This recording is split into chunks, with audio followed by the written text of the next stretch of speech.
am at the biggest little brewery in the world. It says so right here. It says so right here. What brewery is this? Watch the I Love Beer show coming up right now.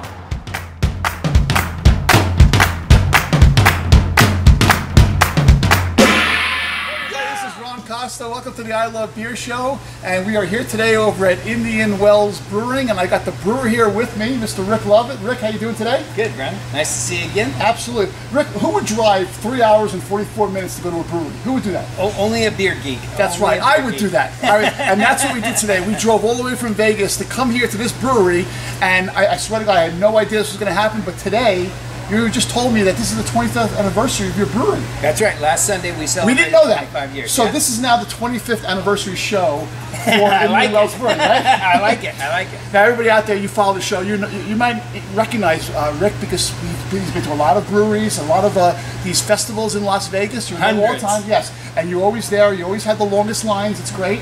But if anybody out there doesn't know this guy, why don't you tell us about Indian Wells, how it started, and how you got into brewing? Well, as a policeman here locally in town, I got injured. I had to find something else to do. My partner, who owns the Indian Wells Lodge next door, he's the one who convinced me to brew some beer for the restaurant. Right off the bat, we had some success. And then a local Red Robin down here in Palmdale, Lancaster, asked me if I could make a beer for them. So we called it Red Robin Red Ale. And then from there, we started brewing for them. And one thing led to another. And 25 years later, here we are. No, that's great. That's great. And you have a lot of different beers. Tell us about your beer selection. I mean, we drink all your stuff actually, but they may not know about it. So let's hear. You know, we make pretty much everything you can think of: porter, stouts, lagers, ales, IPAs, flavored beers. The big dog here nowadays is the whiskey Cascade barrel beer. We make that. We have, of course, famous Lobotomy Bock, Mojave Red, Amnesia IPA. We have a huge line of hard soda pops, and then of course we do 300 flavors of soda pop here in this operation that are either our personally owned flavors or for a chain of stores called Rocket Fizz and or contracts from companies as far away as New York. And we'll definitely get into that in a little bit, but I got to tell you something. I'm going to tell you a secret, right? Shouldn't even mention this because I know we're shooting, but we bowl on Tuesday nights in a bowling league, and you're not supposed to bring your beer into the lanes. You're supposed to buy it there. We sneak your beers in, just so you know. We do. We sneak the beers in, especially the Lobotomy Bock. Yeah. Love that beer. Yeah. And on occasions when we really want to kind of kick it in, we do the bourbon stuff. That's a great beer. Nice. The problem with that beer, though, there's one slight problem, and that you just can't open it with a beer bottle. Right? No, that's a little tricky with that wax top. That's right, yeah. So you really didn't give it a whole lot of thought in terms of a bowling alley perspective of it, you know.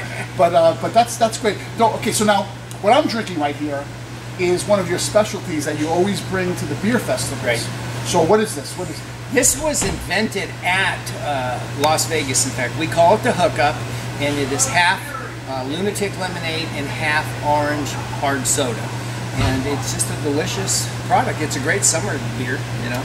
You could also do this with, let's say, a light type of maybe a blonde beer too, right? You could, yeah, absolutely. And it pairs really well with like spicy Thai food and things like that. It's really delicious. Yeah, especially when it's 110 degrees outside. Exactly. It's good pool beer. Yeah, no question about it. So, okay, so I thought maybe at this point, maybe we could take a really quick tour of the brewery and maybe see what you're doing and how you're doing it. Absolutely.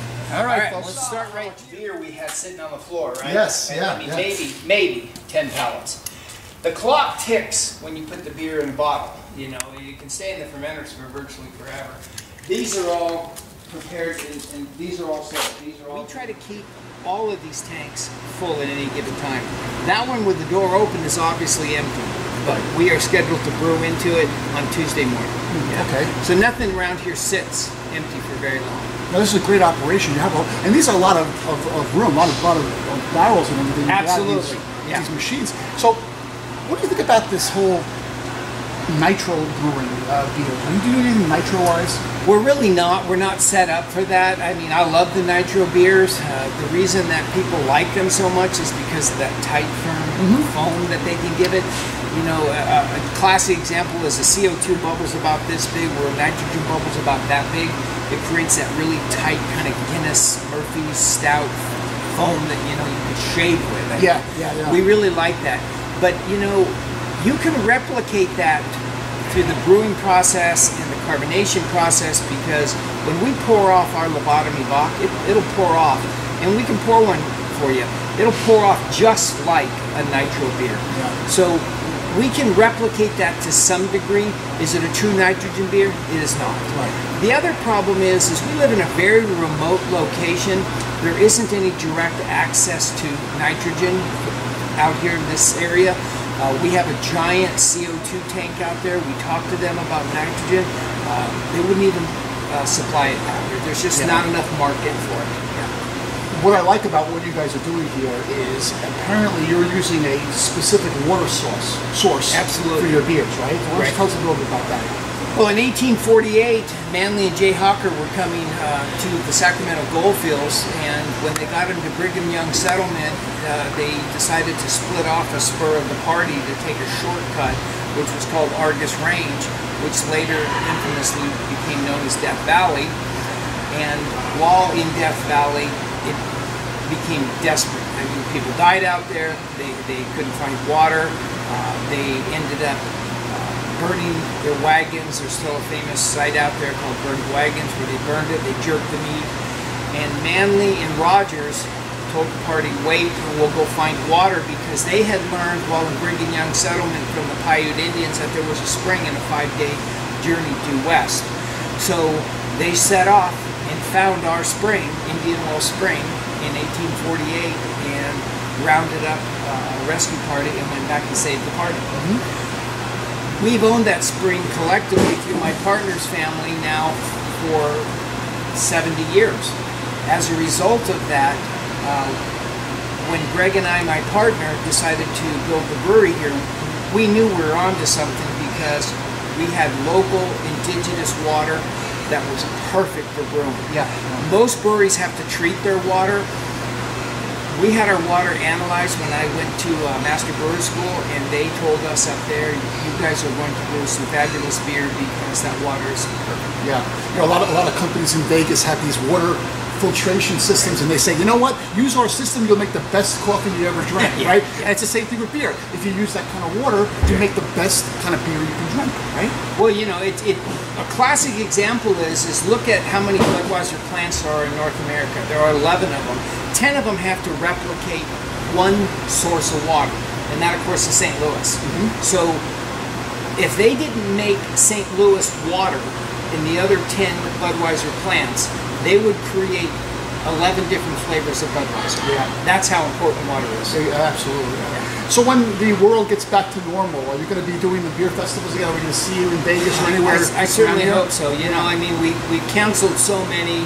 And, you know, Michael Foe, friend of the show. Sure, absolutely. Michael's the best. You know, I mean, he was really devastated when we had to cancel, you know, the Boulder City and some of the other ones, the Lake Las Vegas. I mean, those are ones that I personally still do.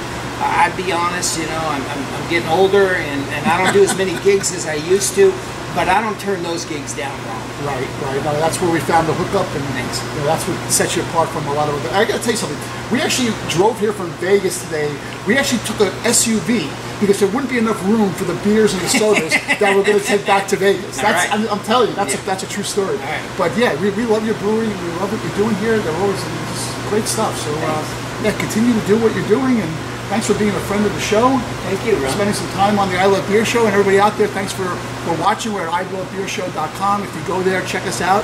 We also have an Instagram, same thing, Instagram, ilovebeershow.com. We're on Twitter, ilovebeershow.com. Yep. And how about you guys? How do we find you? Same.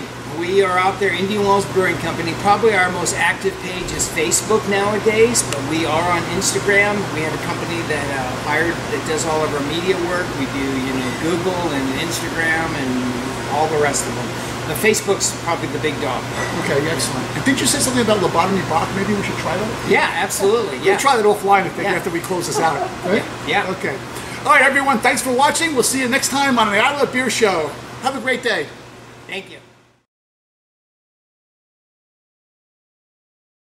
We do 27 different malt beverage products, but like I said, we do 300 flavors, labels of soda. Yeah, it's the same.